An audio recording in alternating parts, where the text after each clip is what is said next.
couple of topics that we could potentially bring up, but I think the best thing to do is to start with the positive. You guys, it's been a month. Do you have any success stories you want to share with us? I'd love to see or hear about anything that you've learned or had tremendous success with in the last month.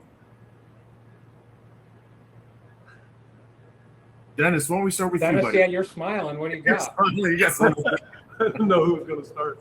Well, I don't know. In the last month, probably a little bit over a month or so, we and I think it came up on one of the meetings, or one of Kevin had posted a show that we took an award for a Willy Wonka poster that got a best of show or something. So that was pretty exciting. So I think we're now looking at some different ways of maybe marketing some stuff and see if we can build on that a little bit. Dennis, that Willy Wonka thing, I don't know if those of you who haven't seen what he's done, why don't you give us just a brief breakdown of that Willy Wonka Best in Show award winner that you did and why it's so absolutely crazy?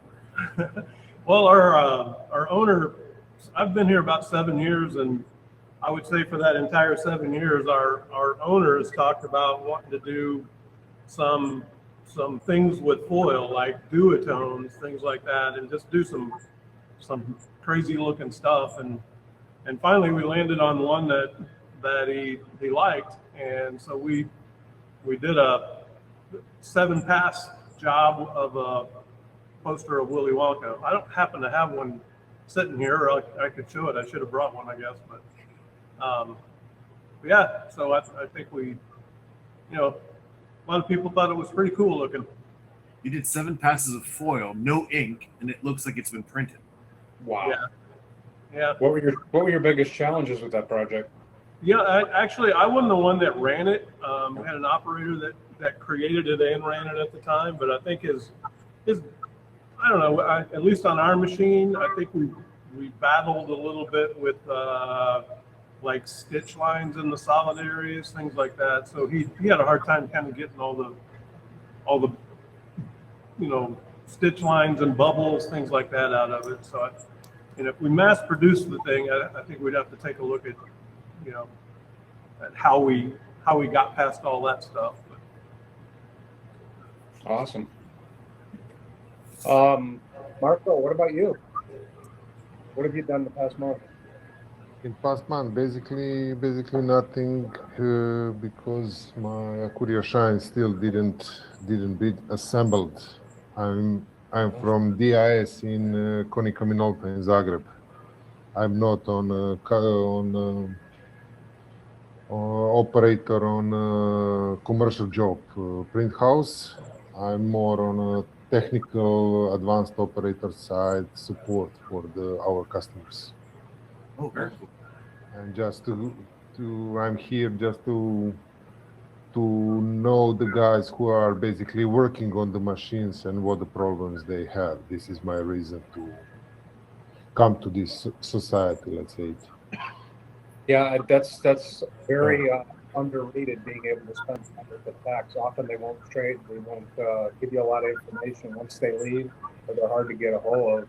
Forming that relationship and watching everything they do is invaluable. It's time well spent.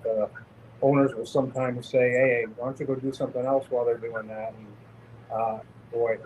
learning what's going on and what you can gain from that to prevent yourself from having problems in the future is huge. So I hope you're getting a lot of time to observe. Yeah, from my past time with the jet varnishes, with all the jet varnishes, around 5 years, from the 3DS, 3D1, Courier Shine, 3D Web, 3DL, 3D Evo. Basically, I was working on all the machines, and my biggest accomplishment was the braille letter of 470 microns thickness. Whoa! And this is commercial job that is even now I have the order again. This was for our one customer for the PP machines, and we started, and basically I was the first, I can say, in Europe, because the BEU also tried to accomplish something similar, but they didn't get it in that time.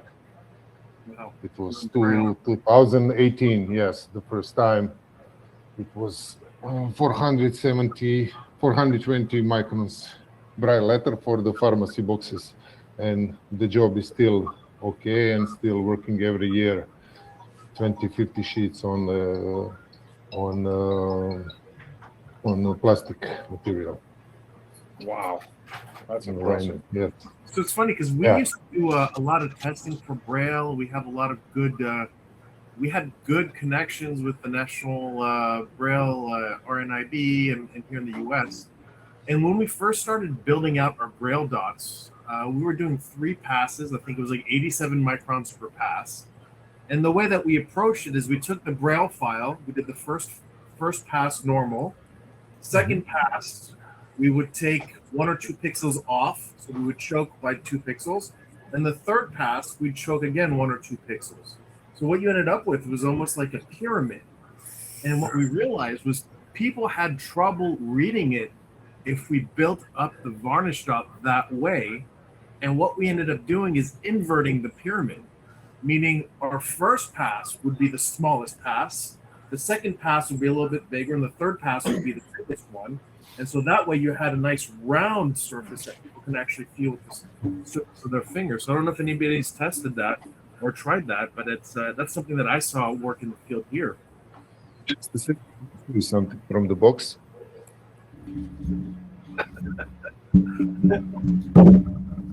How about you, Lindsay or Dennis? Do you guys ever run Braille jobs before? No, I So never have. basically, We this have was not something. either. This was something similar done on it's on an inverted, but on 3DL machine.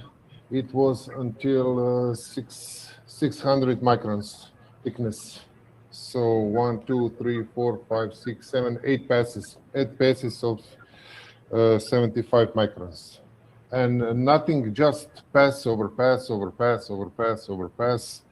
And this is something similar that I did with the braille letter for that customer, and especially is good because it is for the pharmaceutical company boxes. They put it on a 1 liter microwave box, and that passed all their quality checks, and we know all that pharma industry is the most demandable industry regarding the colors and quality and everything. And for 5 years, we are doing the job every year once. Marco, So- did you have any problems with head height when it came to getting those last couple passes on, or were you able to clear it with no problem? No, I first did it on a 3DS. After, I think, 4th pass, I just go up. On 3DS, you don't need to be on 450 micros. You can go higher, a little higher.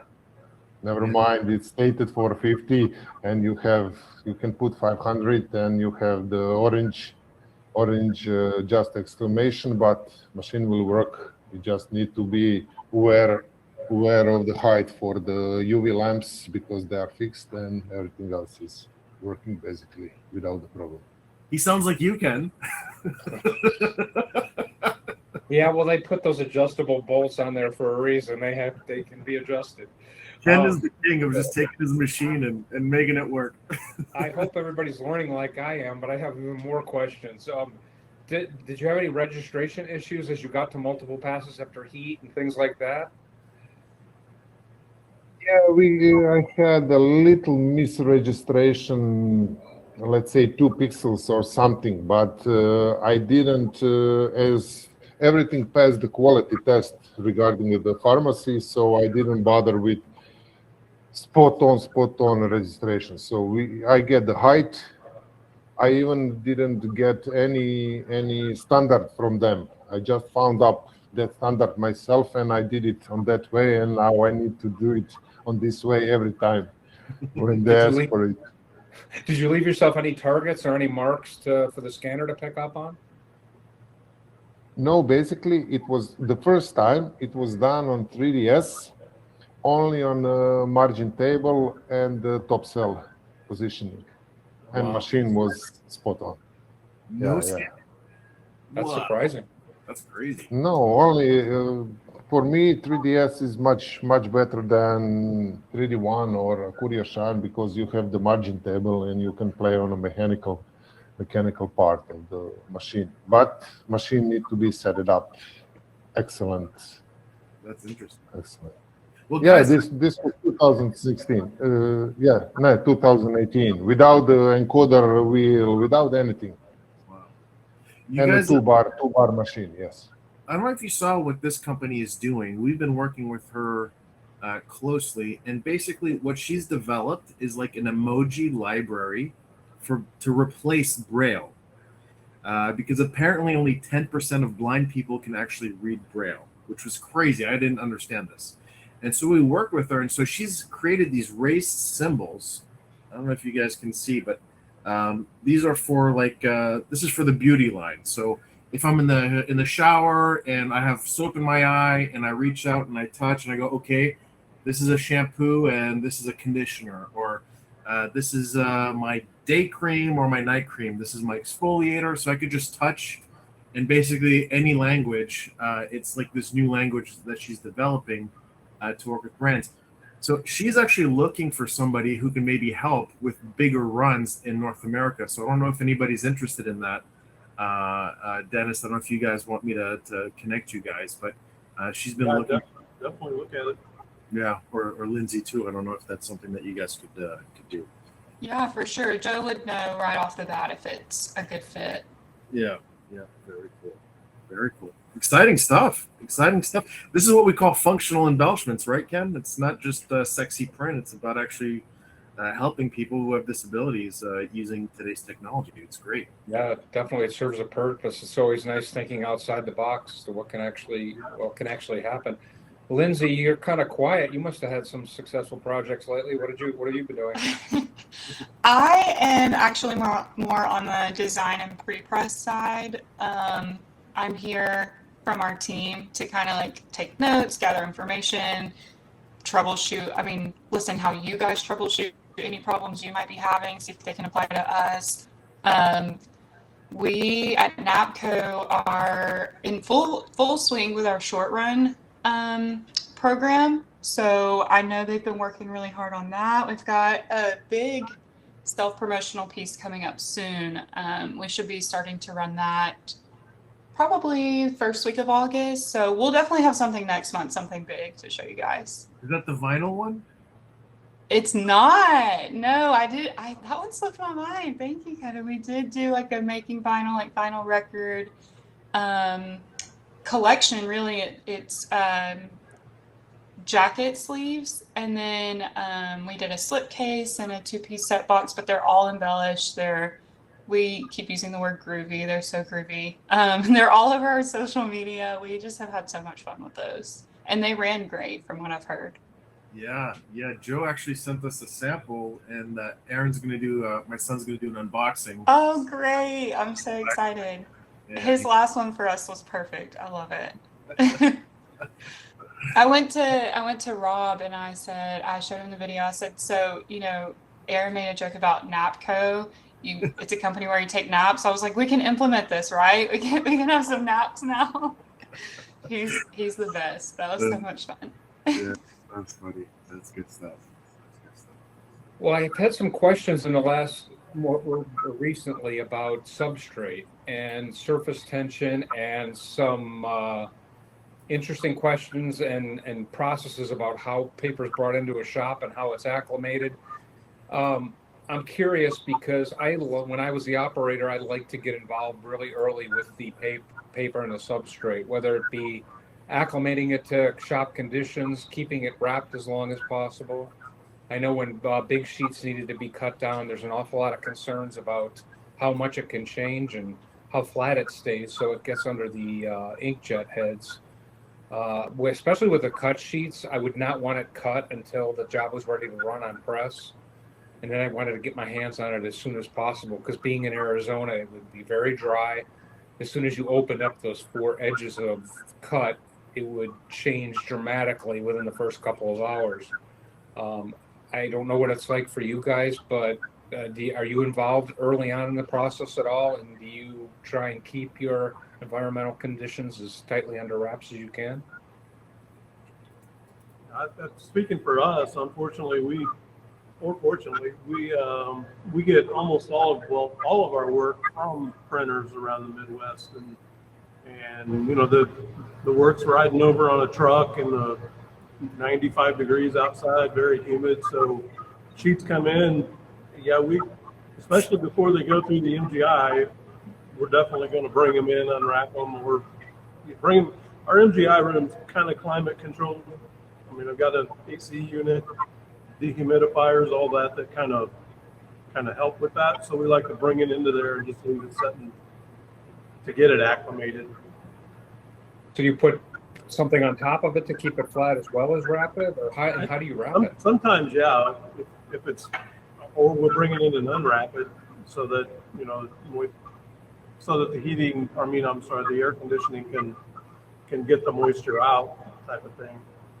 But yeah, sometimes we'll set stuff on top. Sometimes I'll stack it off onto smaller stacks and spread it all around the room to keep it from curling too bad.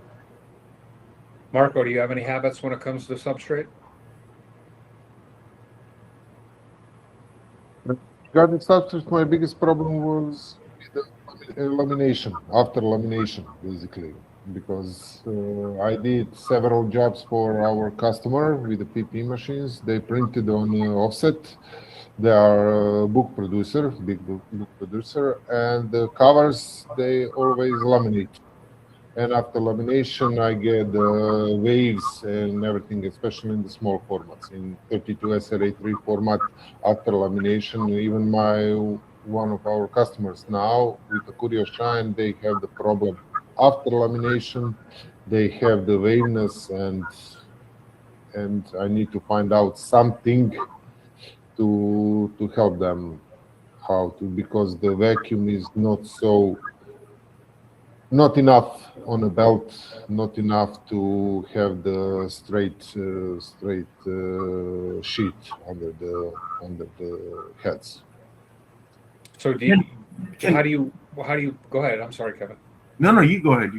I don't know how handy it is for many of you, but I don't know if you have any pallet strapping, the metal pallet bands. That's what right after the scanner, I often found myself bending those in a little bit of a curve and giving the edges where there's no varnish going to go down a little bit of a push to the vacuum belt. Sometimes I've been able to get them, keep it flat under the heads long enough to get the varnish on. I don't know if you had a chance to try that, but that works. And definitely under the edges of the heat sink on the dryers. If you can get the bands under the dryers, because I bet your laminated sheets are always coming out with ding corners, aren't they? Yeah. I once put the paper, the strap of the papers under the heads, so the edges of the paper wouldn't touch the heads and scrub the heads, the Teflon on the heads, and just move below the head. And also, that opening that is on the plate where is the top cells before the heads on 3DS. You have the opening where is the opening for the top cells, and I have had problems because it's a cut. Originally, it's a cut under the angle. And then the paper goes inside and it should be okay. But on that part of the opening, you have the 90-degree, basically metal. It's not cutted. And then I close that gap to have only small part just for the top cells. So the edge of the paper, when it's going, it has something to go below the heads. Always was stacking on that vertical part of the hole. Yeah. And that was all the problems. Always with the banded paper after lamination.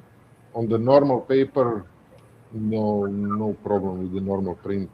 Never on after PP machines, after offset, we didn't have so dramatic problems. I've also had some success with recutting the paper after lamination. So if you can, luckily with the scanner nowadays, it can pull things in that are pretty out of whack. But if you can jog it up tight and re-release the edges by cutting all 4 edges again. Had some decent luck with that as well.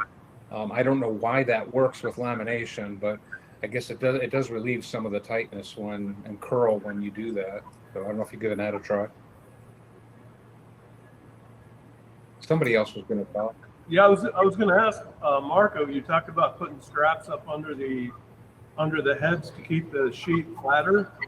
Are you actually putting straps under the heads? Basically the sheet. Only I was only concerned the edges. It was 250 or 300 gram paper, laminated paper, so the edges of the paper are really rough. Right. So after 2,000 sheets, you know that going over the Teflon on the heads, you will probably have the problem on the Teflon. So I just put on the. I also wanted to present to MGI to make some sliders that you can move regarding the head plate. So you can move them on the position where is the edge of the sheet, where is the corner of the sheet, so not to go over the head, just the slide on that slider, basically. So So actually, then- under the print heads, you have straps that are under the print heads. It was 2 centimeters, like slides of the thicker paper, and with just with the sellotape glued on the. Yeah. Something to hold it on that position, because first centimeter from each side, it wasn't the centimeter and a half, it wasn't the printing, so it's no problem with the. I will not have the varnish on the edges of that, so just to protect the head, basically. Yeah. Yeah, but I hear your concern, Dennis. I know what you're thinking, and I was worried about the strap damage some- in the head, I guess. yeah, sometimes if a piece of 12-point paper, honestly, it's no different than what's going to go under the heads anyway when Yeah. you're printing, and that provides you that few thousandths of clearance that you need on a bubble or a tight edge to get it done. I mean, is it habit? Is it what you should do all the time? Absolutely not. But I mean, I wouldn't put metal straps under the heads, but paper goes under the heads anyway. So if you can keep it stationary and stable, sometimes it's the only way to get a job out without reprinting it. So. Yeah. But that gets back to the substrate issue, getting it as quickly as possible, right? If your room is warm, you print it on a toner device and it stays warm. You get it warm and run it right away. The paper doesn't really have that overnight cooling or have time to really acclimate to extreme room conditions. So getting it as quickly as possible is usually the key, as far as I know. Does anybody want to name any brands of paper that they stay away from? Because I know it's always going to be a problem. Or do you have a recommended paper that you guys like to use? I know that a lot of people who had the issues with curling back in the day switched to a nylon-based laminate. The nylon would tend to curl less in the fact that it would release. It had micro perfs in it that would actually release the energy, so it wouldn't hold that curl. So I think nylon was a good place to start. Also, clearly, I think this goes without saying, but it's grain direction of the paper. Making sure that you have the right direction in your grain. If you cut it wrong, if you cut your paper wrong, you laminate, those grain is going to want to go like this. And obviously, there's production settings on the laminates. You know, you slow down, you play with your heat. Some of it comes down to craftsmanship too from the operator on the laminator that can actually, by getting the right settings for that particular paper, knowing that it's going through a jet varnish afterwards, is either going to speed up the process or slow it down or go hotter or colder to get the best quality. So I think also those things need to be thought about. But sometimes you get a job, there's nothing you can do. Maybe you're a trade finisher. In Dennis's job, you know, maybe he gets a laminated sheet that shows up on his doorstep. He's going to have to deal with it either way. So there's nothing he can do with it. Yeah, and the nylon, from my point of view, is also excellent to work without the corona. Basically, we have the problems with laminations, different laminations, and when we use the nylon, we have. In that time, we didn't have corona for the small machine, and the nylon was excellent, basically. Yeah. I also think it's good to have a relationship with your paper vendors. If Yep. I had a job that I know was going to take over 3 days to run and I was going to have to let it sit around, I always wanted a paper with the most paper fiber, which tends to be your more expensive brands. But when you get into clays and fillers, those like to absorb, those are kind of random. You never know what you're going to get with a heavy clay paper. And the better coating and the more paper fiber that's in a sheet, at least what you can then do, if it's dry, you can bring it into a humid environment and the fibers in the paper will actually re-expand and allow you to run that. It'll keep it softer so that when your vacuum belt does pull it down, it actually comes down. So have a conversation with your paper vendor and say, hey, we know when we're going to have some difficult jobs or some jobs that are going to need multiple passes. Can you make a recommendation of one that's got the most paper fiber in it? They might not know. They may have to go back to the people that are their bosses and find out what's really good, because nowadays paper fiber has gone down and fillers have gone up, and it puts especially not only the jet varnish operators but the bindery people in a real pickle, because they have to figure out how to not make it crack when it folds and keep it flat for their folders as well. So I strongly recommend having that conversation. A great point, Ken. Yep, very, very good. How about you, Lindsay? Anything on your side that you were curious about or had questions about, or wanted to find a quick way to get over a particular obstacle you guys are facing? I don't think so at this point. They, we had our machine moved to North Carolina and they've had a lot of success there. I think a lot of the issues we had in Alabama was our humidity. It's awful. And we were working on the climate controlled room, but with the new short run program, we have a new addition to our building in North Carolina and it is totally built out for this machine. So I think they've been running pretty well up there.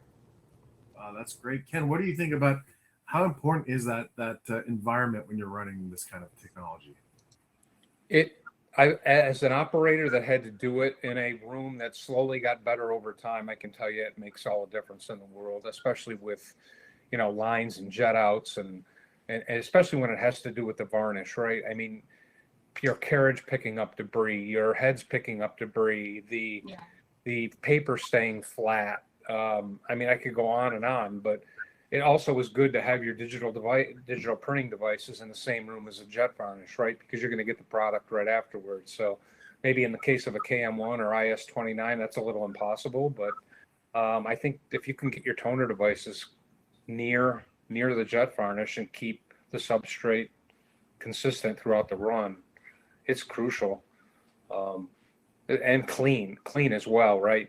The cleaning guy would come in and he would sweep, but then we would just have more dust. So that's where it becomes important that the operator take good care of the machine from the get-go. Come in the morning, make sure his sensors are clean, make sure his heads are clean, make sure the carriage is clean around the heads. All of that adds up to a lot less stops and a lot more production. So lean is how I was trained, and I know that that all makes a huge difference. Yeah, one of the craziest places I've ever visited an installation was a company called Shimazu in Japan. And you literally had to wear a hairnet and a thing. You go into a negative pressure zone, and it's almost like going into a spaceship. Like you go into this room, they evacuate, then they open a second door. And the way that it's built, it's negative pressure. So nothing goes in, everything comes out. And then it was sealed, and the quality coming out of that place was just absolutely incredible. But a negative pressure room was probably the most extreme in terms of environment that I've ever seen. It's pretty crazy. All right. Anything else? Do you want to talk about dyne level or? Maybe next time. Looks like we're out of time. We are out of time. Very cool. That was a great little discussion, guys. What do you guys want to talk about next time? What do you think is a good topic for us to address? Whatever you weren't going to discuss now because you're out of time. We're ready. Good point, Warren. All right. You think Well, I'm not thank listening, but I am. I thank you all for joining us. I'm I love the ideas. I love the idea sharing. You make me better every time. And you're the best of the best. If you guys are running jet varnishes, you are creating the go-to products now. So Yeah. congratulations and keep up the good work. Yeah. Thank you, Ken. And Marco, tell all your clients to join. It's free if you have a jet varnish. You're only going to learn stuff from here. It's all positive. About this, and hope to be on more meetings like this. Oh, if you could do me a favor, you should take a screenshot of this and then do a LinkedIn post about how great the conversation was in the MGI Jetforce users group. Okay, everybody smile. Ready? 1, 2, 3. There we go. That's for you, Ward. Very cool. No, but I don't want to post it. I need Marco or Dennis or Lindsay to post it because it has to come from them. Nobody believes if y'all me are anymore. following NAPCO on LinkedIn, you know I'll post anything. Yeah. I will get it out there. Okay, so good. Kevin will send the picture. And Kevin, maybe you want to write a little sentence or two for them to save them time and they could just post, copy, and paste. All right, you got it, man. Very cool. All right, guys. Ken, thanks for hosting as usual. It's been wonderful. Lindsay, Warren, Marco, and I think Dennis just dropped out. And unfortunately, I think Adam was having connection issues. It was really great to spend time with you guys. Thank you again for coming. A big pleasure. Thank you.